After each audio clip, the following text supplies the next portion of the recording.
Well, Prince Harry has been in the headlines recently. Apparently, he's going to be receiving a rather large inheritance on his birthday in September. So, what I wanted to look at is I'm going to take a look at Prince Harry's astrology chart. Now, in some prior readings, we noticed that Prince Harry, he's in a period where the 12th house is being activated, which is normally associated with losses. So some people might be asking, well, how could he be getting an inheritance? That's what we're going to be discussing. And then also, could there be some sort of disappointment associated with this inheritance as well? Those are the kind of questions we're going to be looking at today using astrology.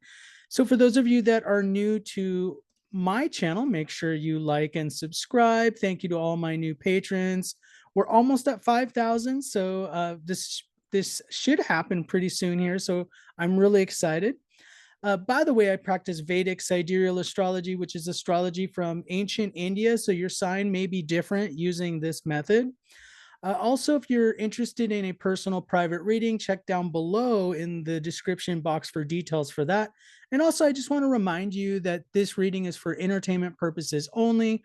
All the statements about Prince Harry, well, this is my interpretation of the astrological energies, and it's not necessarily fact. So let's go and put up the astrology chart. What I was going to show you is the astrological period that Prince Harry's in right now. And so let me go ahead and put up the chart here. So one of the things to notice is we use the Vimshatari Dasha system in Vedic astrology, which is essentially a way of measuring what kind of timeline you're on. And so Prince Harry's in a Antardasha of Mars right now. Now, we're not really going to focus on the Rahu period. The Rahu period is the major period. We're going to focus more on this acute period because we're kind of focusing in on this idea of an inheritance. So we're going to really focus in on the sub period, which is the more acute energy anyways when we're looking at astrology chart. So that's going to be planet Mars here. And so let me clean up the chart for a second here. So one of the things that you may notice is Mars is in the 12th house, which is normally associated with losses. And then it's also with K2, which again, this could be associated with disappointment or losses. So it's kind of like, okay, so how is he receiving this boon of an inheritance, right? How would this be happening? So let's talk about that because not only does Mars activate the 12th house, but it's also activating the fifth house. And this is what we're going to be focusing on for a moment. Now, usually when you're running a planetary period of a planet, both houses that it rules, so for example, it rules the sign of Scorpio and it rules the sign of Aries, both of those are going to be activated. So if you're running a period of the fifth house and the 12th house, it's going to be a mixed bag kind of planetary period. Let me bring up a slide for you so you can see what I'm talking about. So let's go ahead and put the slide up here. So the Mars Antardasha, by the way, I don't think I gave you the timing. It's March 2024 to March 2025. So we're kind of nearing the end of it here. Mars is in the 12th house with K2. And I said it's usually a difficult period. We'll talk about Mars is usually a very conflictive period for people because Mars is activating people in your environment that might seem very conflicted, very aggressive. That typically what happens when you're in a Mars period. Um, Now let's take a look at the fifth house in the astrology chart. Let me go ahead and pull that up again just to show you again what I'm talking about. Now the fifth house is normally associated with luck. So fifth house right over here, this represents things like children, it represents luck, it represents speculation, it can even represent things like gambling and casinos, believe it or not. And then also we have this moon being activated here. Okay. And moon, if we take a look, it's the eighth lord. It rules the eighth house. So when you're running a planetary period, it's also activating the planets within the houses that it owns, essentially. So K2 is being activated, and we also have moon being activated, which is the eighth lord.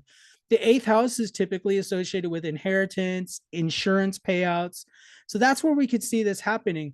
And also, I want to point out Mars is incredibly strong in Prince Harry's chart. It's in the sign of Scorpio. Even though it's a 12th house, it's in its own sign. So it's comfortable in the sign of Scorpio.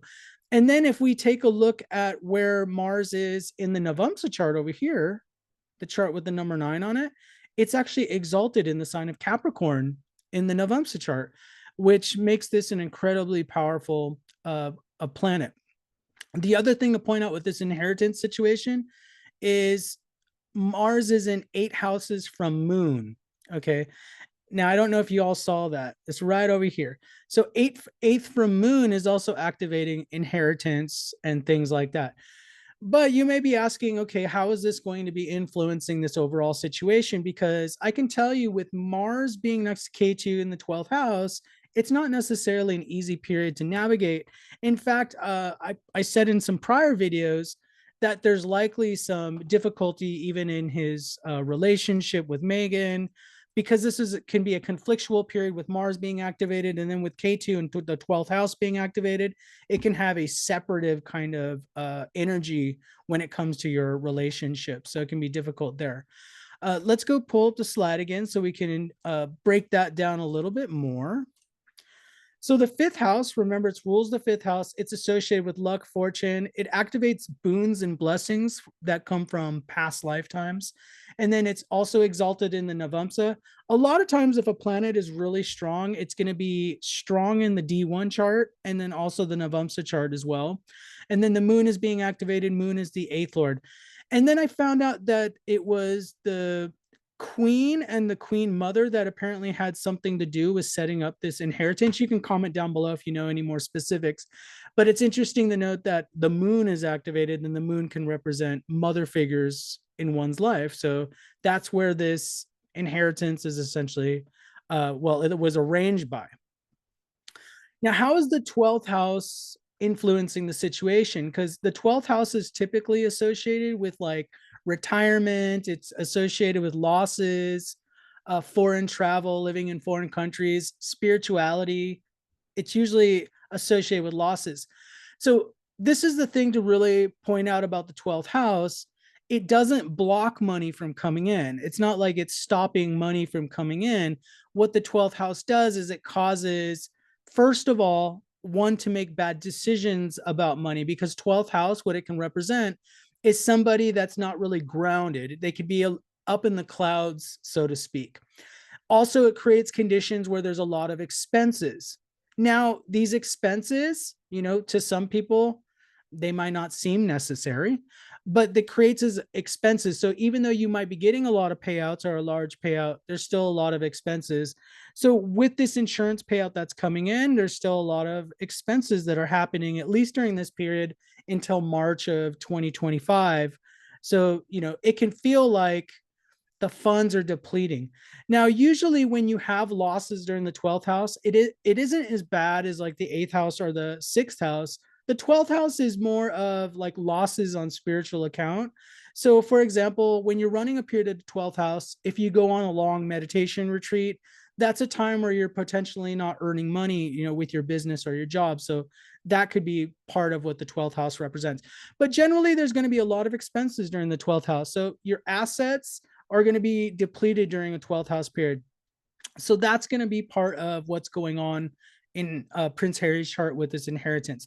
So yeah, I see this inheritance coming through, but there's still a lot of expenses. The other thing to point out in Prince Harry's chart is I do feel like there's going to be some disappointment with this inheritance. Let's talk about the Saturn aspect that's happening on the 5th house there. So Saturn's over here. If we take a look, it's over in the 11th house of Libra, and that makes it exalted. It's exalted in Libra, right? Yes. I had a brain freeze for a second. So Saturn's incredibly strong in Prince Harry's chart. So it's aspecting the 5th house with its 7th aspect. Now, we're not going to go into all the aspects, but essentially it's afflicting the 5th house and it's afflicting the moon within the astrology chart. So, for example, when Saturn's aspecting something, usually what happens is it's either delayed, there's some sort of obstacles, or it's reduced in some way. There's some way where it's a little more disappointing than one originally hoped. So, I do feel like this could go through, but it might be facing some sort of limitation or who knows, maybe taxation, or something along those lines.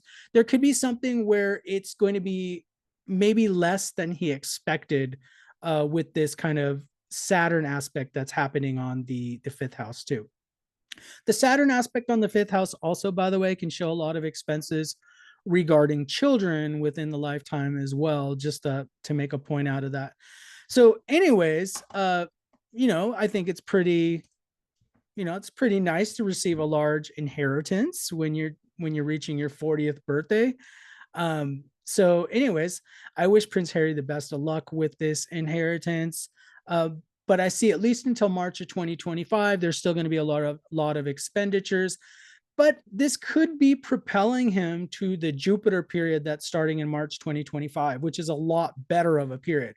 If he can weather this period from now to March, he's going to be a lot better off. So this money could be kind of a bridge between this next planetary period that's coming up in March of 2025. So anyways, I hope you all enjoyed the presentation. That's why we wanted to talk about what's going on with this inheritance. Thank you for watching, and comment down below and let me know what you think.